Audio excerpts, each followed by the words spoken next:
Boa noite. Que a paz de Jesus e a sua luz possa a todos beneficiar nesta noite, concedendo-nos toda a possibilidade de reflexão, de raciocínio, à luz do seu Evangelho, à luz das leis divinas, sobretudo para benefício do nosso aprendizado, do nosso adiantamento, e com a intenção sempre de vermos uns aos outros como irmãos no caminho, dignos e merecedores de todo respeito, de todo amor, de todo carinho, de toda compaixão, de toda tolerância e de todo reconhecimento. O tema a ser abordado hoje é bem leve, é tranquilo, não é? E é uma coisa que quase não afeta a ninguém, não é? Que se chama obsessão. Não é? Tema bem leve para uma terça-feira à noite, depois de um dia de calor, com a chuvinha que caiu agora há pouco. Não é? Meus irmãos, a obsessão para alguns toma o lugar da depressão como o mal do século. Não posso discordar daqueles que o afirmam. Muitas vezes a depressão, ela mesma é causada pela interferência de um outro espírito no nosso. A palavra obsessão vem do latim obsessio onis, que pode ser traduzido para o nosso idioma como cerco, bloqueio, derivado também de outras palavras que são obsercare, que era uma espécie de cegueira, o que não deixa de se aplicar ao caso, porque o obsedado, em determinadas condições, se comporta como realmente aquele que não enxerga a verdade, que se deixa dominar completamente. E também vem de obsedere, que é o ato de cercar, de bloquear, de dar a volta procurando subjugar. Em termos mais técnicos, segundo a doutrina, e sobretudo com apoio naquilo que nos informa o Espírito da Verdade, no livro dos Médiuns, em seu capítulo 23, a obsessão é a caracterização do domínio de um espírito sobre o outro.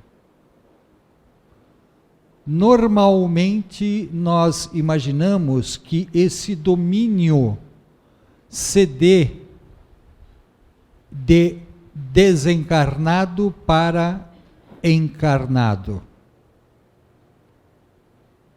Pode ocorrer, entretanto, como afirmam certos estudiosos, que este grau de domínio também se manifeste de encarnado para encarnado,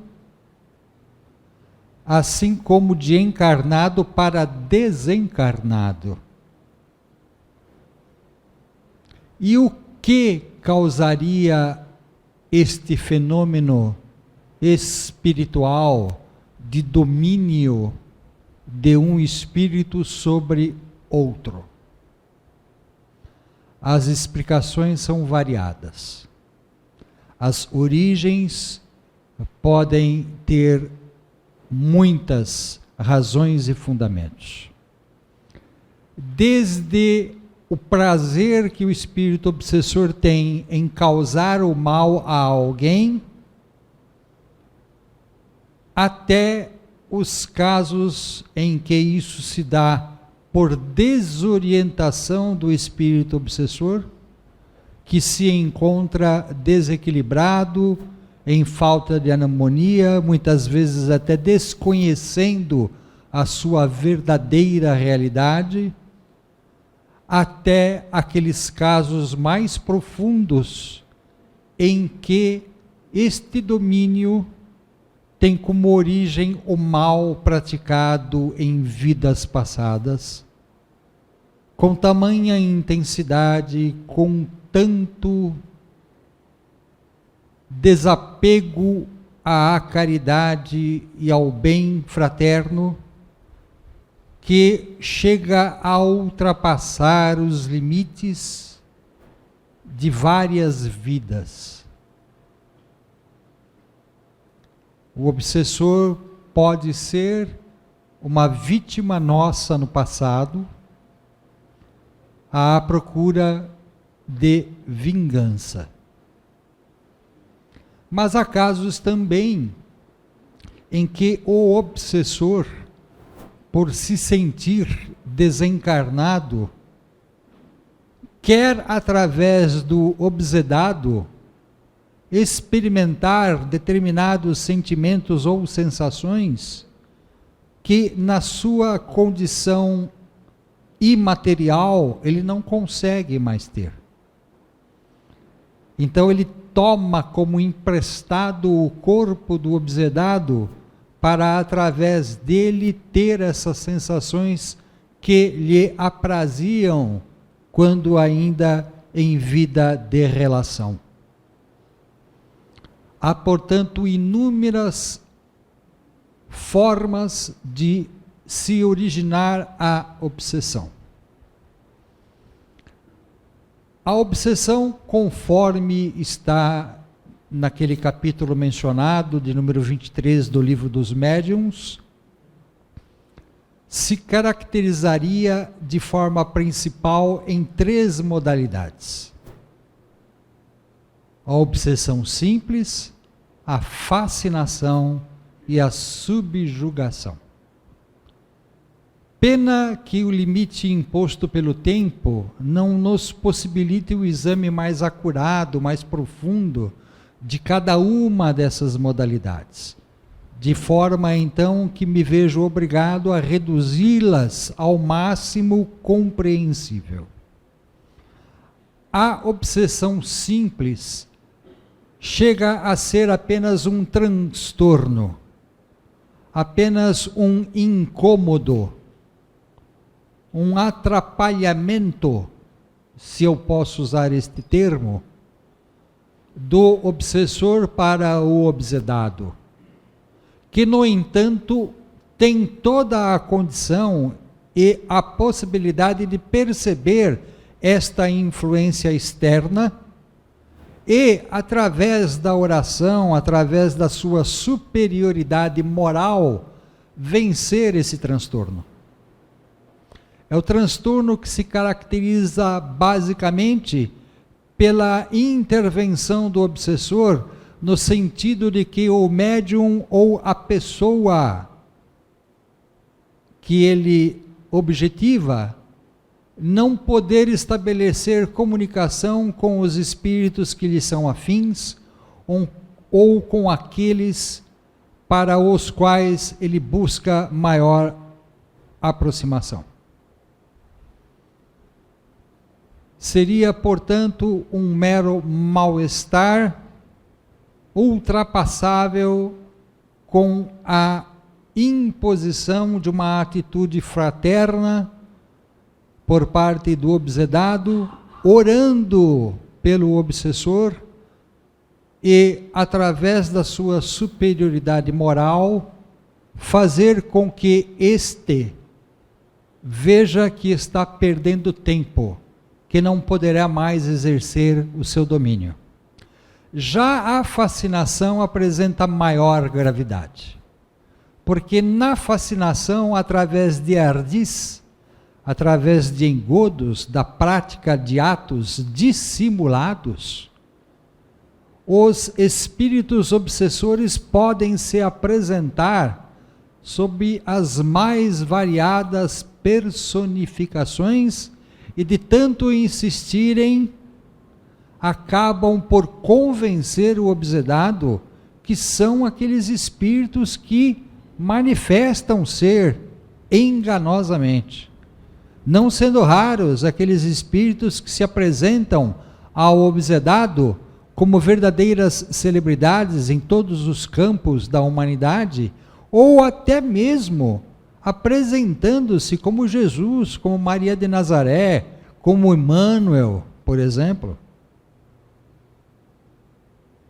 Parte, portanto, o obsessor de toda a sua artimanha para fascinar o obsedado a ponto de quase que cegá-lo,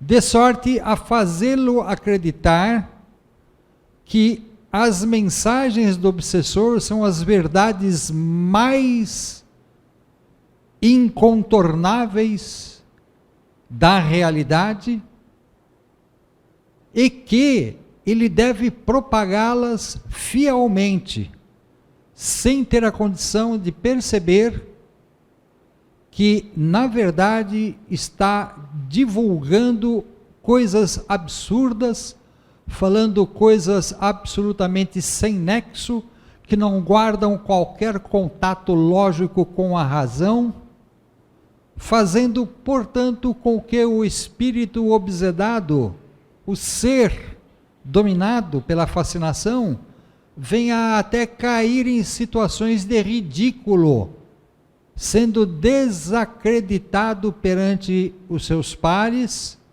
e isso podendo levar até mesmo, dependendo das circunstâncias, a afetar a própria seriedade com que a missão mediúnica do obsedado poderia ser estabelecida, até em termos de reconhecimento da veracidade da doutrina espírita.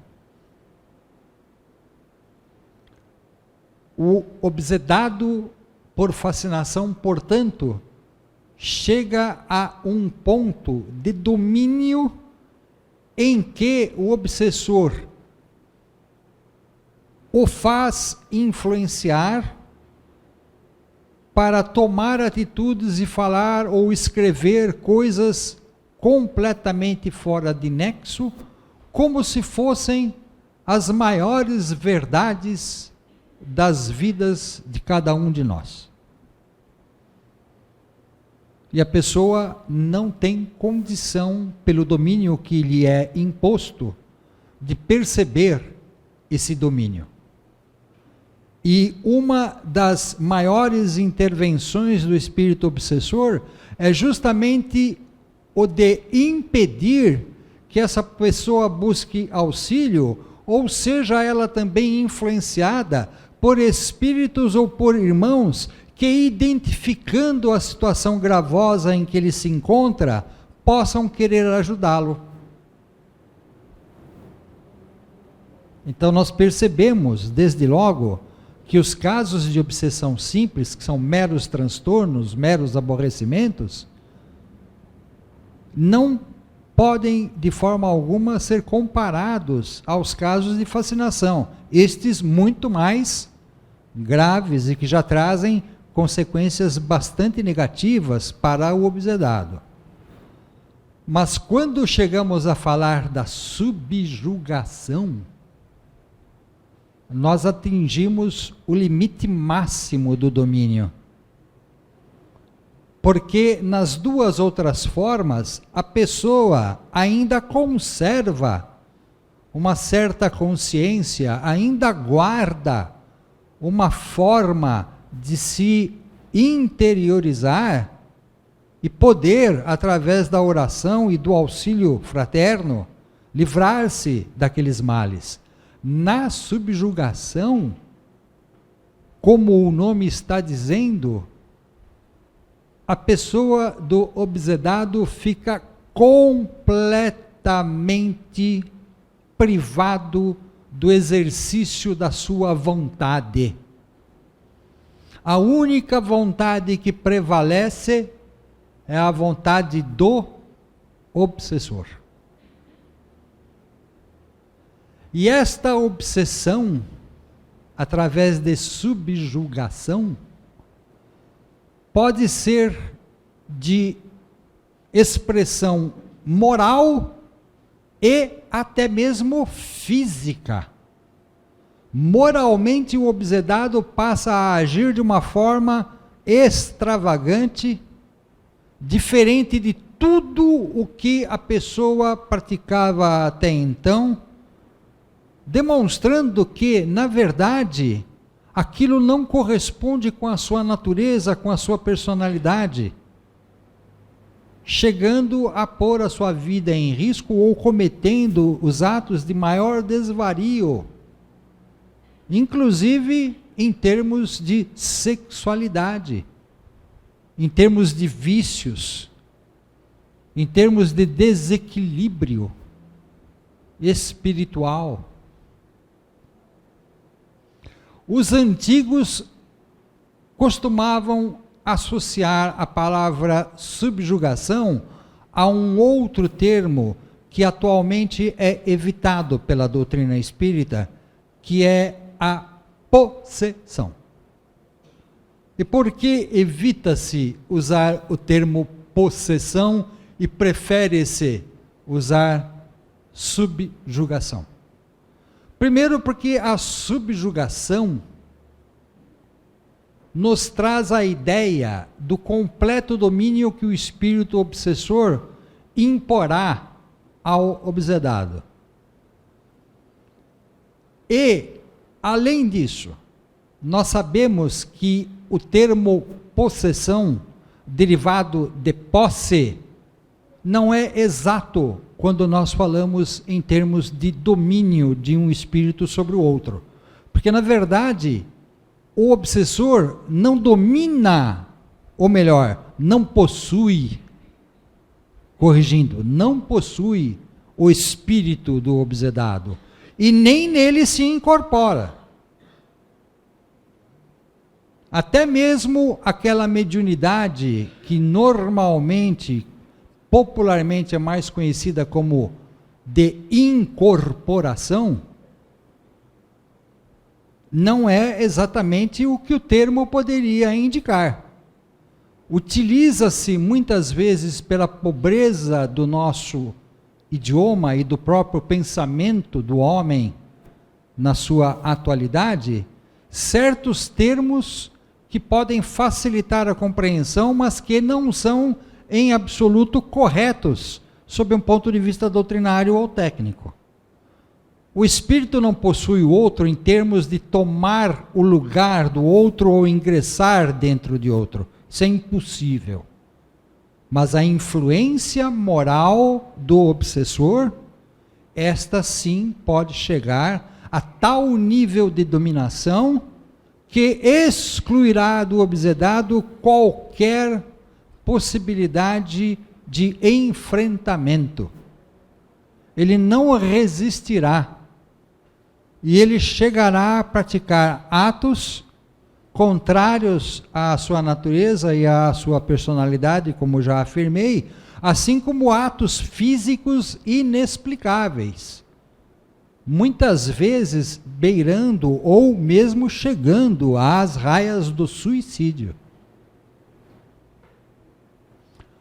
O que é mais interessante é notarmos o seguinte: se nós formos buscar efetivamente uma explicação lógica e racional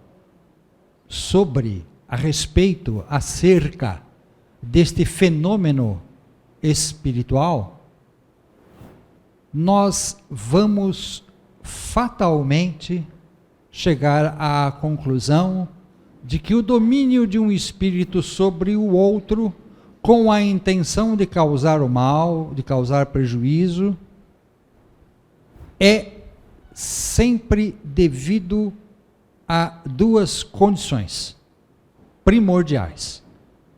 Primeira, a imperfeição do obsedado.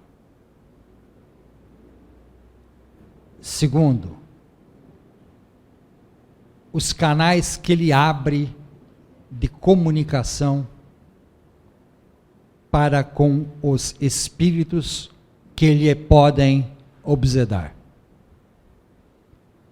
Também no próprio Livro dos Espíritos, se a memória não falha, no capítulo 9 da primeira parte, há estudo sério do Espírito da Verdade, no sentido de que a influência dos espíritos sobre os encarnados é perfeitamente natural, previsível e exercitada a todos os instantes.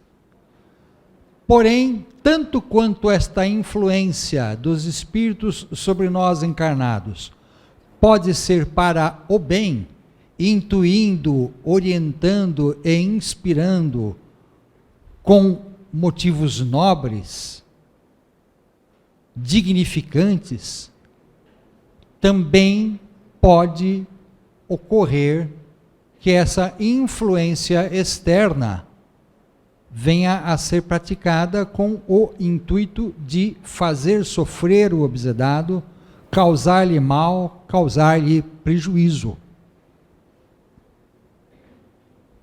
Mas vejam, por que eu afirmei que a obsessão é uma falha no caráter moral do espírito obsedado?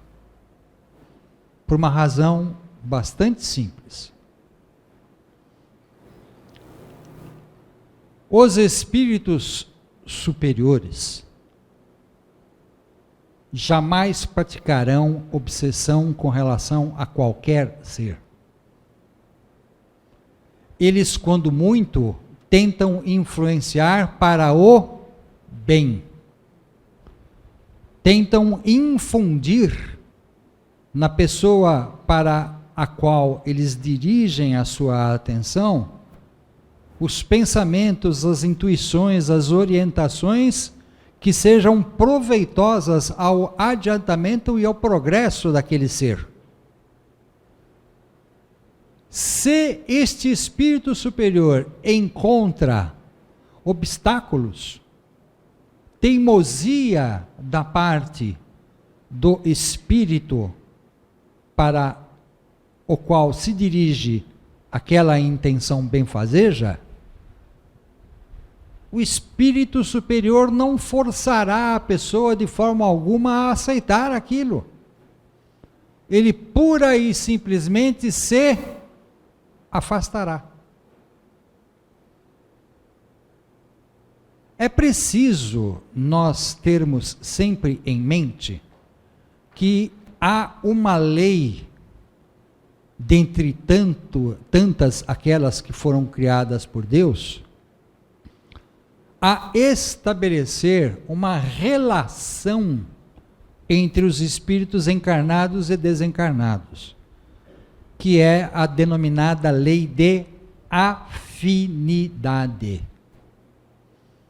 Como os espíritos se comunicam? Através do pensamento. O nosso pensamento não é somente uma fonte de energia ou um transporte de sensações, é também um canal de comunicação. E esse canal de comunicação está aberto. Ele vai ser captado, ele vai ser percebido por espíritos que se encontrem na mesma faixa de sintonia. Se nós exaramos, se nós produzimos espíritos altos, nobres, dignificantes, nós vamos chamar a atenção com os nossos pensamentos de qual tipo de espírito? De espíritos que se encontram na mesma faixa vibratória, ou seja, espíritos também preocupados com coisas dignas, com assuntos que mereçam efetivamente atenção em função do relevo, aliás, intelectual e moral demonstrado por aquele ser.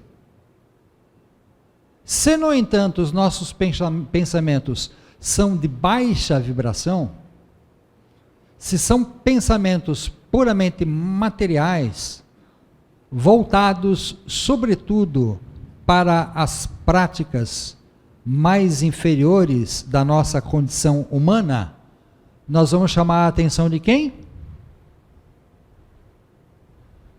Daqueles que buscam justamente essas portas abertas para ingressarem no nosso espírito e começarem a obsessão, sabendo de que aquele espírito é fraco, que aquele espírito poderá ser dominado. Quando um obsessor se defronta com um espírito superior, encontrando-se diante da superioridade dele, da sua altivez moral, o que é que o espírito obsessor faz? Desiste imediatamente. Por quê? Porque sabe que não terá condição de exercer sobre aquele espírito qualquer tipo de domínio, qualquer tipo de subjugação. Ele não quer perder tempo com espíritos que lhe são superiores e, portanto, impermeáveis aos seus desígnios maldosos. Ele vai buscar aquele que demonstra fraqueza moral. Ele vai buscar aquele que denota debilidade espiritual. E é neste que ele vai passar a exercer a sua imposição de vontade. Chegando até mesmo a situações, como na de subjugação, em que falta para o obsedado um dos atributos mais preciosos que Deus concedeu a todo ser, que é o livre-arbítrio. O obsedado na subjugação não tem mais livre-arbítrio. O livre-arbítrio dele é substituído pela vontade do obsessor. E o que fazer nos casos de obsessão? Certamente muitos estão aí fazendo esta pergunta agora. Oração, prece, claro. Leitura de obras espíritas que possam influenciar o nosso pensamento, também. Tratamento em centros espíritas, naquilo que nós convencionamos chamar de desobsessão, sim. Sempre, se possível, com a pessoa do obsedado presente. Até porque a desobsessão só funciona efetivamente quando há vontade do próprio obsedado em se curar.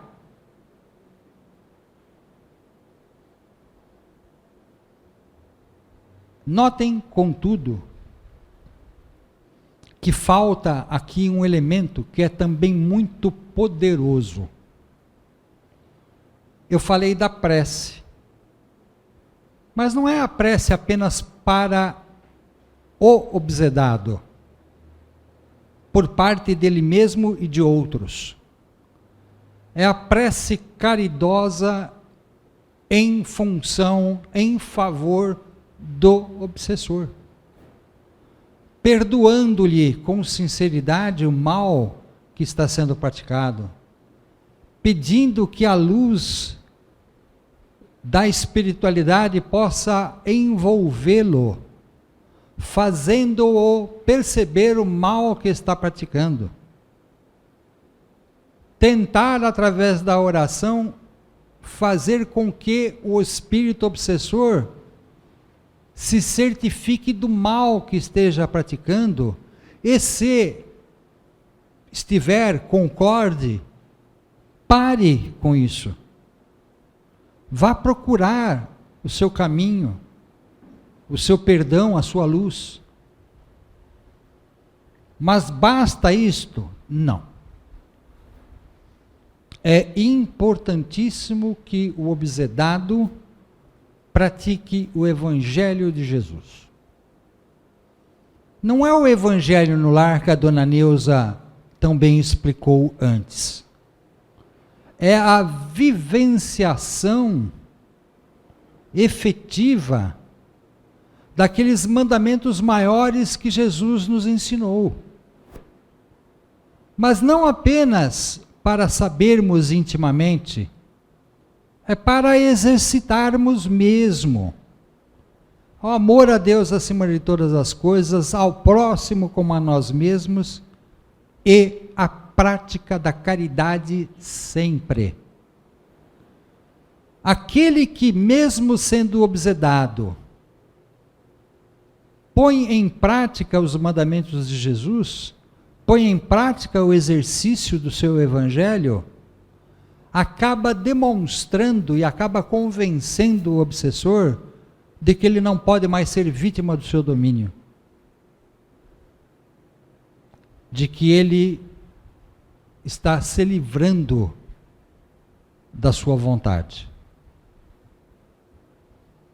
Então é importantíssimo, é fundamental que nós busquemos sim a oração, a leitura da doutrina, os tratamentos que as casas espíritas oferecem, mas também o nosso convencimento quanto a uma mudança de atitude positiva,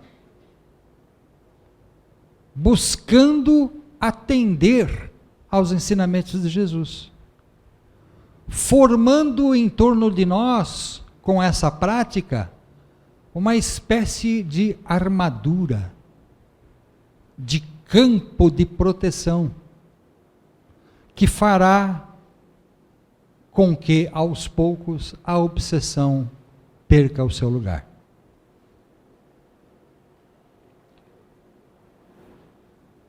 A verdade nos liberta, mas a liberdade só é realmente exercida com responsabilidade e através do cumprimento das leis divinas e do Evangelho de Jesus. Eu quero me excusar, porque em tão pouco tempo é evidente que nós não podemos tratar de um assunto tão vasto. Eu quis trazer o resumo do resumo do resumo. Talvez para insular em cada um de vocês, para causar em cada um de vocês, e me permitam chamá-los assim, a vontade de um estudo mais aprofundado a respeito deste fenômeno, de uma meditação maior acerca do porquê eventualmente somos obsedados, daquilo que nós devemos compreender e daquilo que nós podemos fazer por nós e pelos outros. Quero agradecer a atenção de todos, mais uma vez, a gentileza com que me ouviram, e um dia eu hei de retornar para que nós possamos continuar falando a respeito desse tema, que é um tema pesado, sim, é um tema, me permitam esse adjetivo, chato. A gente não quer admitir que nós somos fracos, não é? Nós não queremos admitir que nós podemos ser facilmente dominados por espíritos inferiores, porque sequer temos a humildade de reconhecermos que somos mais fracos ainda do que eles. Então, nós temos que buscar através do estudo, através da reflexão e, sobretudo, através da mudança da nossa atitude, buscando o Evangelho de Jesus como forma de nos precavermos e nos livrarmos dos males da obsessão. Boa noite, que Jesus os acompanhe.